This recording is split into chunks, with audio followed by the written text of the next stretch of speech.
Assalamualaikum warahmatullahi wabarakatuh.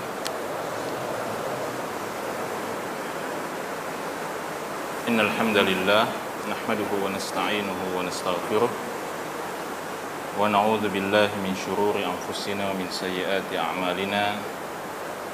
May yahdihillahu fala mudhillalah wa may yudlil fala hadiyalah. Asyhadu an la ilaha illallah wahdahu la syarikalah wa asyhadu anna Muhammadan 'abduhu wa rasuluhu alladzi la nabiyya ba'd. Amma ba'd, fa inna asdaqal hadithi kalamullahi 'azza wa jalla wa khairal hadi hadi Muhammadin sallallahu alaihi wasallam wa syarrul umuri muhdatsatuha wa kullu muhdatsatin bid'ah wa kullu bid'atin dhalalah wa kullu dhalalatin finnar. Jamaah salat maghrib yang dimuliakan oleh Allah Subhanahu wa ta'ala,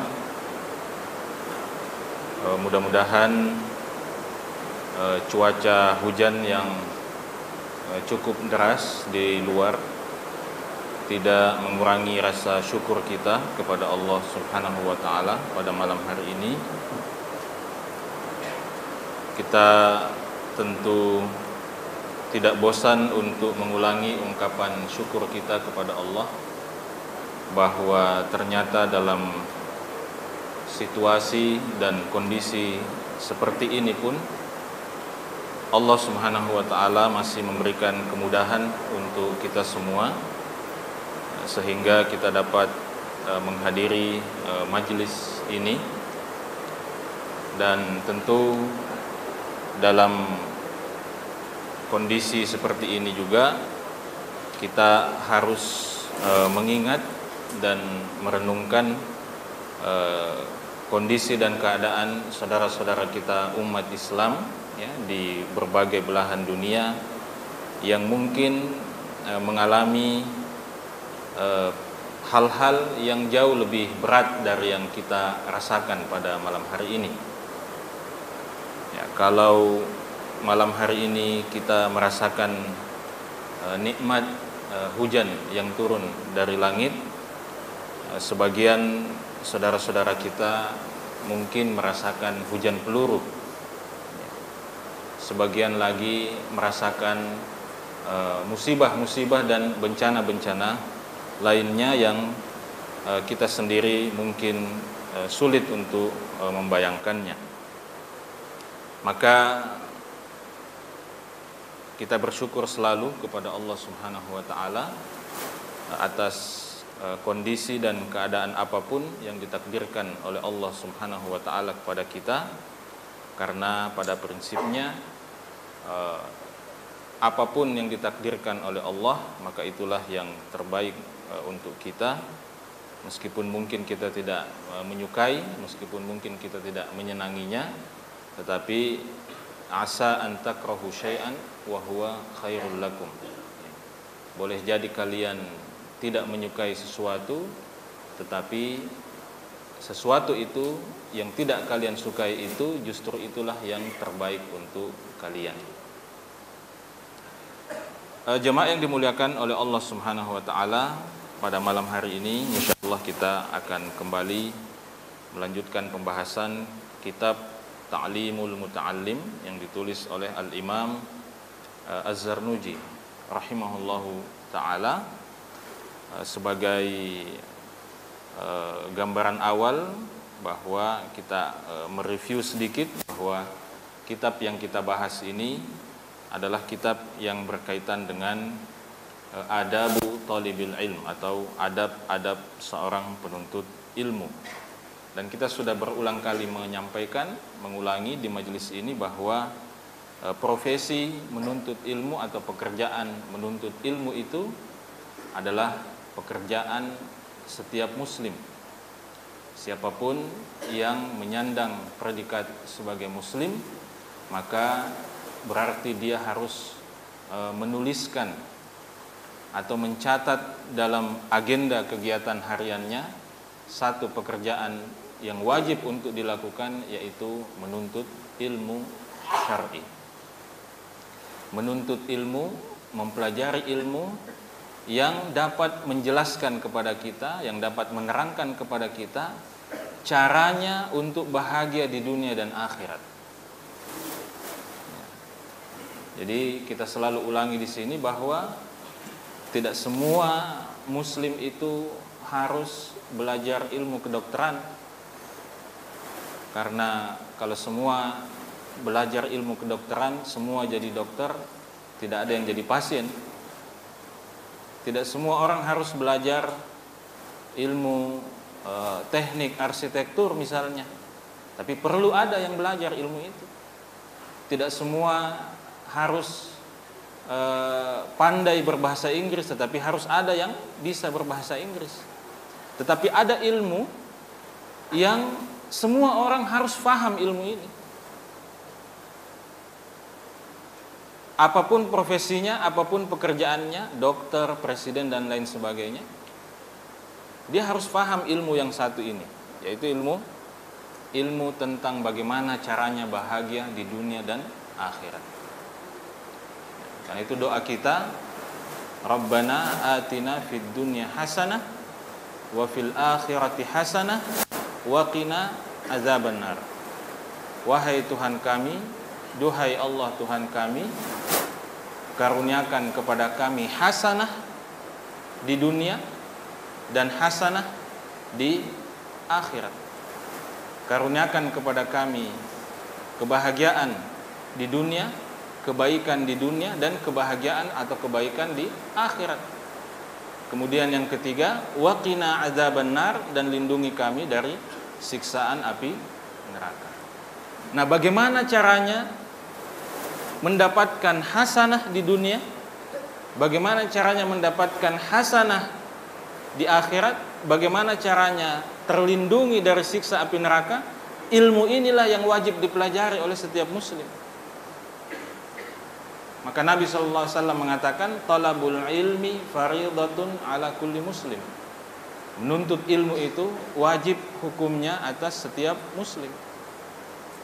Ilmu yang dimaksud di situ, sebagaimana dijelaskan oleh para ulama, adalah ilmu syar'i, bukan ilmu apa saja. Bukan asal ilmu, bukan, tetapi ilmu syar'i, ilmu yang menuntun, menjelaskan kepada kita caranya mendapatkan kebahagiaan di dunia dan akhirat, dan caranya selamat dari siksa neraka Allah Subhanahu wa ta'ala. Ya, jadi seperti iklan sebuah minuman, ya. Apapun pekerjaan Anda, apapun profesi Anda, maka mempelajari ilmu bahagia dunia akhirat, ilmu cara selamat dari neraka, itu harus dipelajari.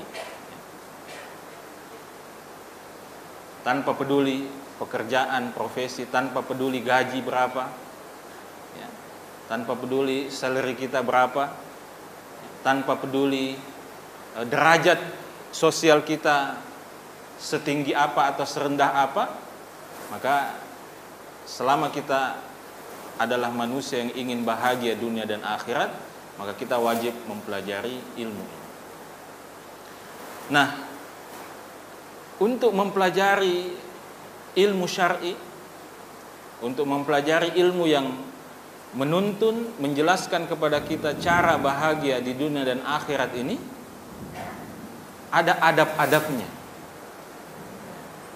Ada adab-adab yang harus diperhatikan oleh seorang penuntut ilmu syar'i. Nah, itulah salah satu ilmu yang sangat mendapatkan perhatian di kalangan para ulama kita sejak dahulu, bahwa seorang muslim yang ingin menuntut ilmu itu harus paham dulu bagaimana adab menuntut ilmu itu. Nah, itulah mengapa kemudian kita mengangkat buku ini atau kitab ini, kitab Ta'lim al-Muta'allim. Nah, kita sudah masuk pada bagian yang kedua yang membahas tentang pentingnya niat, ya, pentingnya menjaga dan meluruskan niat dalam menuntut ilmu. Al-Imam Az-Zarnuji rahimahullah telah menjelaskan pada kesempatan yang lalu bahwa pada dasarnya menuntut ilmu itu adalah salah satu ibadah yang tertinggi nilainya di sisi Allah Subhanahu wa taala. Sehingga kalau proses menuntut ilmu ini tidak diikuti, tidak dibangun di atas pondasi niat yang lurus, niat yang benar, maka dia akan berpindah. Ya. Kalau istilah para ulama, dia akan pindah dari min afdhali ta'at, dari satu bentuk ketaatan yang sangat tinggi nilainya di sisi Allah, dia akan langsung turun derajat menjadi ila ahattil mukhalafat, menjadi sebuah pelanggaran yang sangat jauh atau yang sangat rendah. Ya. Karena itulah digambarkan di dalam salah satu hadis Nabi SAW tentang 3 golongan yang pertama kali disungkurkan atau dilemparkan masuk ke dalam neraka Allah Subhanahu wa taala. Ya. Ketiga golongan ini kalau dilihat semuanya orang baik. Orang yang suka sedekah, orang yang berjihad, orang yang mempelajari Al-Quran. Tetapi karena niatnya tidak lurus, justru dimasukkan oleh Allah Subhanahu wa taala ke dalam neraka. Yang mengajarkan Al-Quran, ya, ketika dia protes kenapa akan dimasukkan ke dalam neraka, maka Allah Subhanahu wa taala atau Rasulullah SAW menjelaskan bahwa Allah mengatakan kepada dia, bukankah engkau mempelajari ilmu ini liyuqala bi annaka qari, supaya engkau disebut sebagai seorang qari, sebagai seorang yang ahli Al-Quran, sebagai seorang yang pakar Al-Quran, dan pujian itu sudah engkau dapatkan di dunia. Artinya kalau tujuanmu memang hanya untuk mendapatkan pujian itu sudah engkau dapatkan, sehingga sekarang di akhirat engkau tidak berhak mendapatkan balasan lebih daripada itu. Waqad qil, ya, di dalam hadis disebutkan waqad qil, pujian itu sudah diucapkan oleh orang. Nah, ini bahayanya, ya, jamaah yang dimuliakan oleh Allah. Itulah sebabnya mengapa salah satu hadis yang sering diwasiatkan oleh para ulama, ya, sebagai hadis pertama, ya, untuk dituliskan dalam setiap karya mereka, itu adalah hadis yang diriwayatkan dari sahabat Umar ibn Khattab radhiyallahu taala anhu, innamal a'malu binniyat. Jadi penting sekali meluruskan niat. Nah, bagaimana realnya, ya, mengikhlaskan atau meluruskan niat dalam menuntut ilmu itu? Kita sudah jelaskan juga bahwa ada empat niat utama dalam menuntut ilmu itu. Yang pertama, ayyanwiyar rajul raf'al jahl an nafsihi. Jadi kita belajar, niat utama kita adalah kita ingin mengangkat atau menghapuskan kejahilan, ya, kebodohan, ketidaktahuan dari diri kita. Kita ingin mengubah diri kita dari yang sebelumnya tidak tahu jalan selamat ke akhirat menjadi orang yang faham. Oh, begini caranya selamat di dunia dan akhirat. Jadi itu niat pertama. Yang kedua adalah izalatul jahl an sairil juhal. Kita belajar dengan niat, kalau saya sudah mengerti, saya sudah faham, maka saya juga ingin orang lain faham seperti saya. Saya juga ingin menghapuskan ketidaktahuan itu dari orang lain. Jadi jangan menikmati sendiri ilmu itu. Kalau dinikmati sendiri ilmu itu ilmunya menjadi ilmu yang tidak bermanfaat. Jadi harus dibagikan, disampaikan kepada orang lain. Kemudian yang ketiga adalah ihya'uddin. Kita menuntut ilmu dengan niat untuk menjaga eksistensi agama ini, agama Islam. Kalau dalam bahasa hadisnya, barangkali inilah yang bisa dimasukkan dalam kategori apa yang disebutkan oleh Nabi Shallallahu Alaihi Wasallam, al ulama'u warathatul anbiya.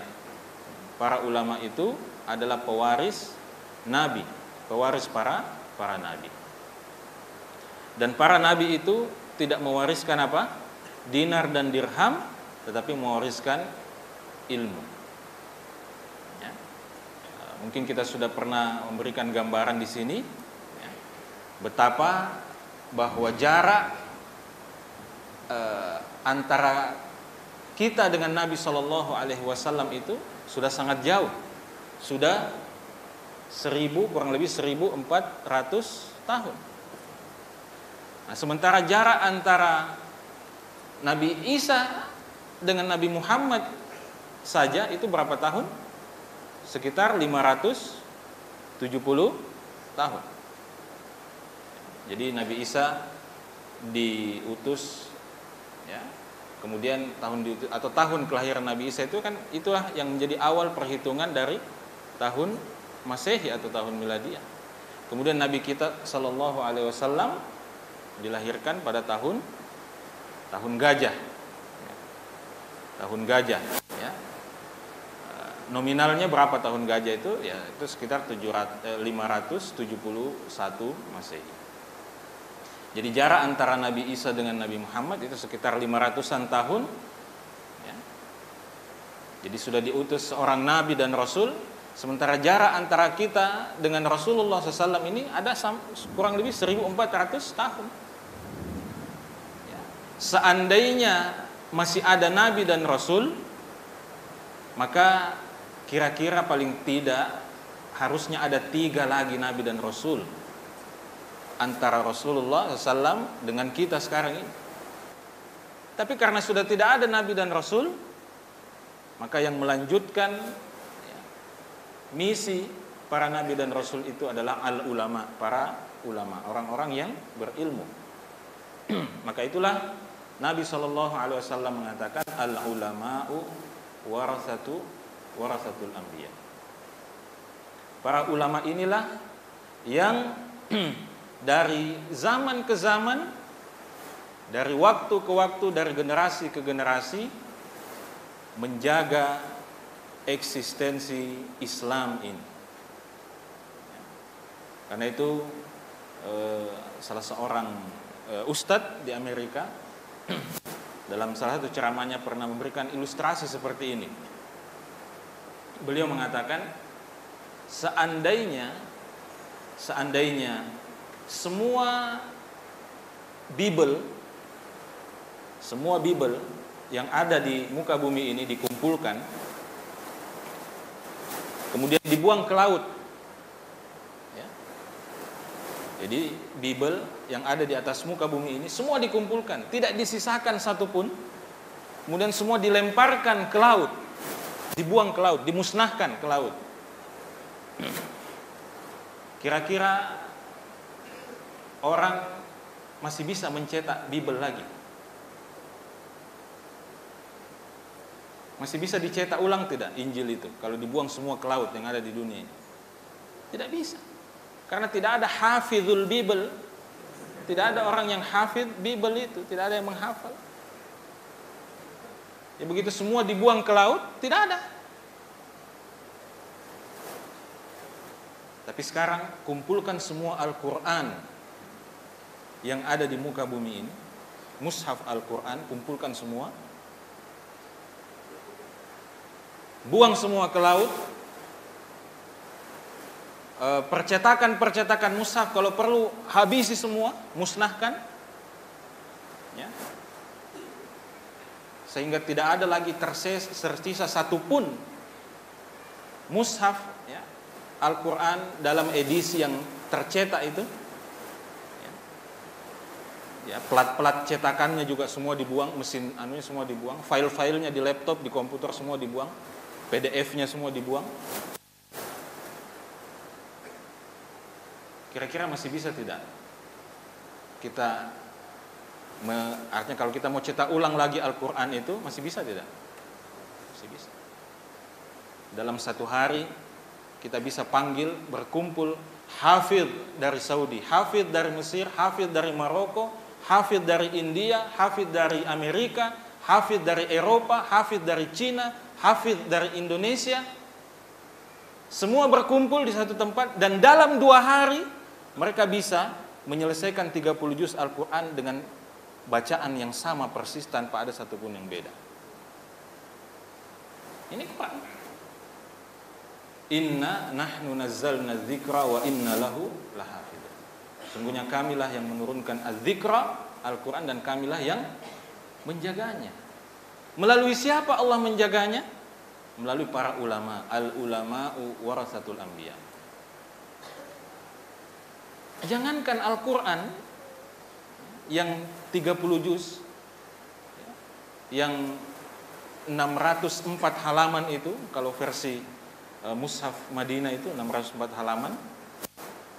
Jadi kalau mau dihafal dalam 2 tahun itu masih lebih waktunya, ya.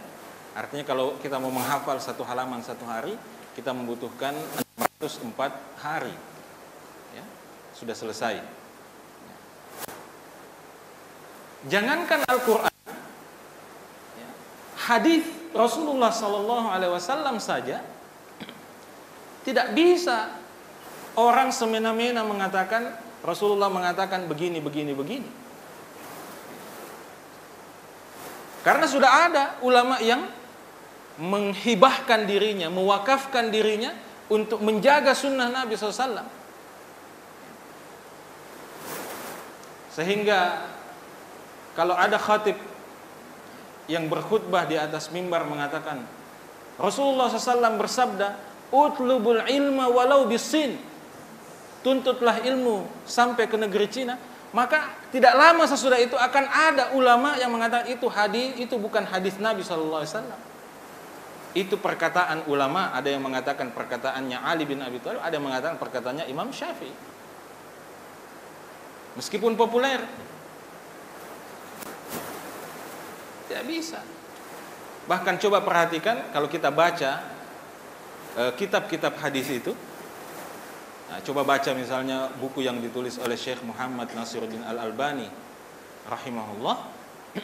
Kita akan lihat bagaimana para ulama hadis itu bisa menghidangkan kepada kita perbedaan-perbedaan riwayat hadis itu, meskipun perbedaannya itu hanya 1 huruf. Misalnya dalam riwayat ini ada tambahan huruf wa,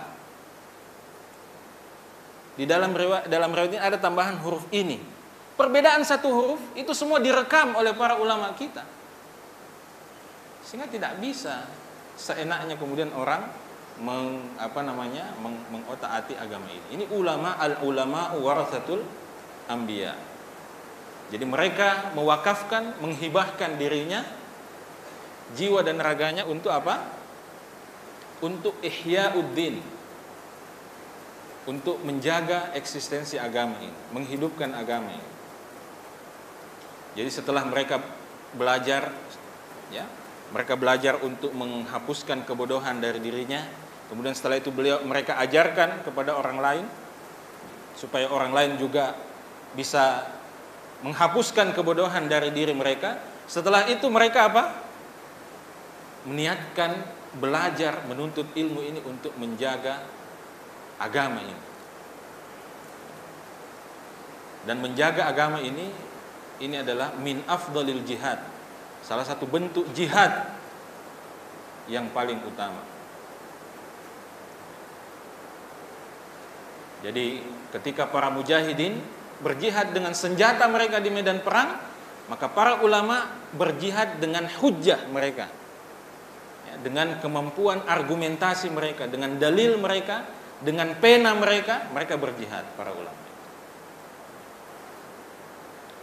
Nah, ini yang ketiga.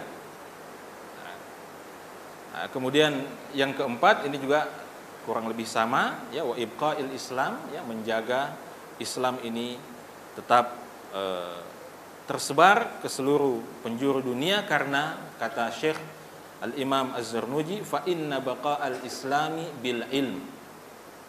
Islam ini, Islam yang benar itu hanya bisa terjaga, hanya bisa eksis, terpelihara dengan apa? Dengan ilmu. Maka kalau umat Islam jauh dari tradisi ilmu yang benar, maka Islam ini akan surut. Maka di mana kita temukan banyak bid'ah, di mana kita temukan banyak bid'ah tersebar, berarti di situ ilmu kurang. Ya. Berarti di situ apa? Ilmu tentang Islam yang benar, Islam yang sesuai dengan Quran dan Sunnah, berarti kurang di situ. Makanya bid'ah yang muncul. Tetapi kalau yang eksis itu adalah ilmu yang benar, yang sesuai Quran dan Sunnah, maka bid'ahnya akan sembunyi. Mungkin ada, tetapi dia sembunyi-sembunyi, tidak berani menampakkan dirinya. Maka kalau ada yang bertanya, bagaimana caranya kita membasmi bid'ah itu? Bagaimana kita mengurangi bid'ah itu? Bagaimana caranya kita melawan pemikiran-pemikiran yang sesat, pemikiran-pemikiran yang menyimpang itu? Cara nomor satunya adalah menuntut ilmu. Cara nomor satunya adalah menuntut ilmu. Jadi kalau kita prihatin, ya, kalau kita sering update status di Facebook tentang keprihatinan kita terhadap pemikiran-pemikiran yang sesat, Islam liberal dan lain sebagainya, jangan sekedar mengeluh di Facebook. Jangan sekedar mengeluh di majelis-majelis pertemuan. Sekarang ini luar biasa ini gerakan Syiah. Ya, luar biasa ini gerakan Islam liberal. Luar biasa ini bahayanya gerakan feminisme. Jangan cuma sekedar mengeluh, tapi tidak belajar. Rajin mengeluh, malas belajar. Nah, ini bahaya. Kalau cuma mengeluh, kita tidak menyelesaikan masalah. Kita hanya menambah masalah umat. Umat sudah pusing, kita bikin pusing lagi dengan masalah-masalah itu. Belajar. Wakafkan diri kita untuk menjadi seorang ulama.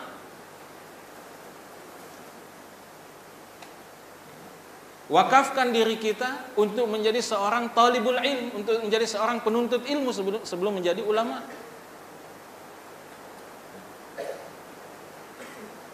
Jadi ini apa kalau istilah kerennya ini menjadi solusi, ya, bukan menjadi bagian dari masalah, tetapi menjadi solusi terhadap masalah. Jadi wakafkan diri kita, dan insya Allah belum terlambat. Walaupun mungkin sekarang usia kita sudah di atas kepala 4, sudah mau pensiun mungkin, atau bahkan sudah pensiun, itu belum terlambat. Artinya kalau saya menyinggung bapak-bapak kita yang sudah di atas kepala 4 atau sudah mau pensiun, berarti harusnya yang lebih muda itu lebih tersinggung, ya, itu maksud saya. Jadi kalau yang tua saja belum terlambat, apalagi yang masih muda, apalagi yang belum menikah.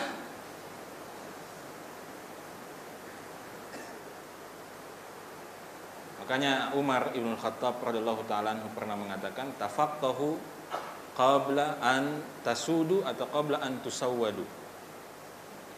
Belajarlah kalian sebelum kalian diberikan tanggung jawab yang besar. Jadi tusawwadu atau tasudu itu maksudnya menjadi pemimpin, ya. Secara harfiah maknanya menjadi pemimpin, tetapi maksudnya sebelum kita mendapatkan tanggung jawab yang besar sebagai suami, ya, harus bertanggung jawab terhadap istri, terhadap anak-anak, ya. Apalagi kalau istrinya lebih dari satu, ya. Sebagai pekerja, ya, sebagai pegawai, sebagai pemimpin di perusahaan dan lain sebagainya, ya. Kalau kita baru mau belajar pada saat itu, meskipun belum terlambat, tetapi pasti kita menyesal dan mengatakan kenapa tidak dari dulu. Tapi ala kulli hal, setua apapun usia kita sekarang, tidak ada kata terlambat. Saya pernah mungkin mengangkat di sini tentang salah seorang ulama besar di kalangan Syafi'iyah, ya, di kalangan pengikut mazhab Syafi'i, bernama Al-Imam Al-Qaffal Asy-Syazi rahimahullah. Al-Qaffal Asy-Syazi rahimahullah ini seorang ulama besar di dalam mazhab Syafi'i.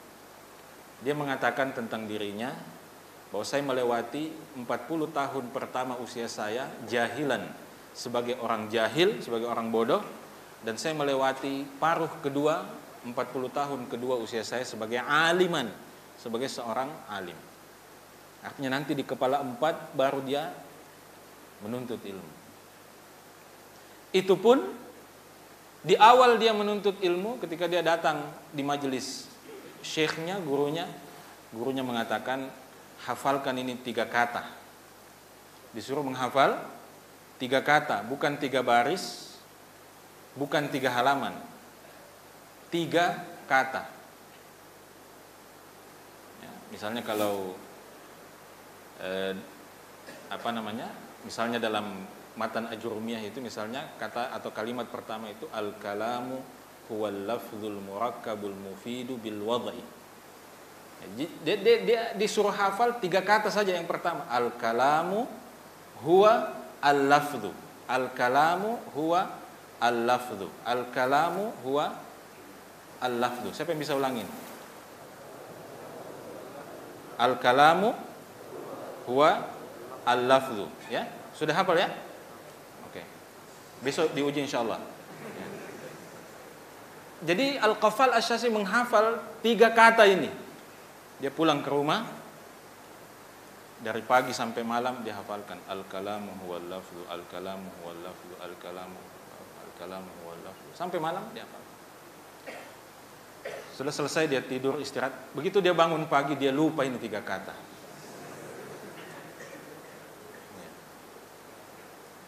Dia lupa ini 3 kata. Kemudian dia datang temui gurunya, syekhnya, "Syekh, saya sudah hafalkan ini seharian. Begitu saya bangun pagi untuk store, saya lupa ini 3 kata." Syekhnya mengatakan, "Kalau engkau bersabar menghadapi yang seperti ini, maka engkau akan sampai di puncak jalan ini." Jadi syekhnya tidak mengatakan, "Oh, berarti memang bukan kelasmu ini ya." Iya, syekh tidak mengatakan begitu. Syekhnya mengatakan apa? Artinya ungkapan syekh ini menunjukkan bahwa apa? Yang seperti itu biasa dalam proses awal menuntut ilmu. Menghafal 3 kata semalaman kemudian besok lupa, itu biasa. Karena itu biasa, yang dibutuhkan apa? Yang dibutuhkan sabar menghadapi yang seperti ini.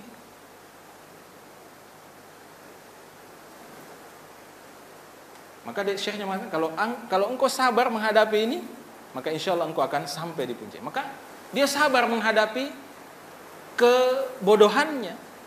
Dia sabar menghadapi kelemahan akalnya untuk menghafal dengan cepat. Dia sabar menghadapi itu.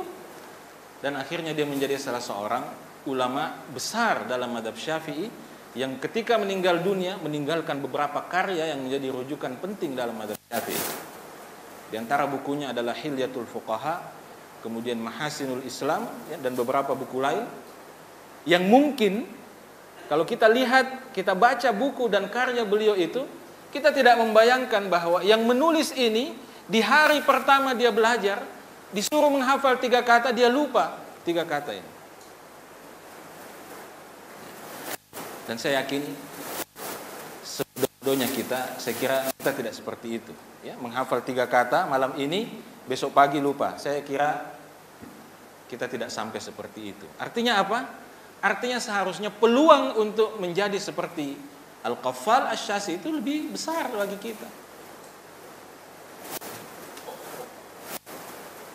Jadi dibutuhkan kesabaran itu.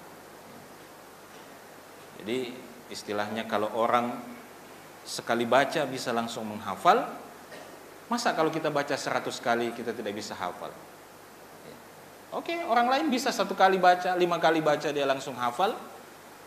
Ya kita Kalau tidak bisa hafal 5 kali, ya kita ulangi 100 kali. Dan itu seorang ulama juga yang bernama Al-Hilal Al-Askari rahimahullahu ta'ala pernah mengatakan, kanal hifdhu yas'ubu alayya hina mabtada'tu arumuhu. Menghafal itu adalah pekerjaan yang paling susah untuk saya lakukan di awal kali saya ingin melakukannya. Tapi saya biasakan diri sampai akhirnya di puncak prestasinya dia mengatakan dia bisa menghafalkan 200 bait syair dalam satu malam. Jadi menghafal itu persoalan apa? Kebiasaan saja. Kan katanya otak itu seperti otot. Ya, otak itu seperti otot. Ya. Jadi otot kita itu kalau kita begini-begini saja, ya kerjanya makan, tidur. Nah, otot yang berkembang itu otot perut. Ya, ada di depan. Tapi kalau kita makan, kemudian ke gym, ya fitness, nah itu agak bagus sedikit bentuknya, ya. Artinya bisa dibentuk ototnya itu. Nah, itu otak seperti itu katanya. Jadi jangan sampai kita seperti anekdot itu ya, bahwa katanya otak orang Indonesia itu yang paling mahal atau paling murah? Paling mahal, ya karena kilometernya masih sedikit, belum banyak dipakai, jadi ya masih. Baik, jadi ini 4 niat pokok atau niat dasar dalam menuntut ilmu. Karena itu kemudian di sini Al-Imam Az-Zarnuji rahimahullah mengatakan, wala yasihhu zuhdu wat taqwa ma'al jahl. Jadi kezuhudan hidup kita dan sikap takwa kita, ketakwaan kita kepada Allah Subhanahu wa taala itu tidak akan ya, kalau bahasa Al-Zarnuji di sini tidak sah ya, kalau diikuti dengan al-jahal, dengan kebodohan kita. Jadi seperti apapun kita berusaha untuk menjadi orang yang bertakwa, kalau kita tidak punya ilmu, maka ketakwaan itu akan begitu-begitu saja. Makanya kan Allah Subhanahu wa taala mengatakan di dalam Al-Qur'an, innama yakhsyallaha min ibadihi al-ulama. Bahwa hamba Allah yang takut kepada Allah Subhanahu wa taala itu hanyalah para ulama. Artinya yang bisa sampai pada puncak rasa khasyah, takwa yang tinggi itu adalah mereka yang mempunyai ilmu.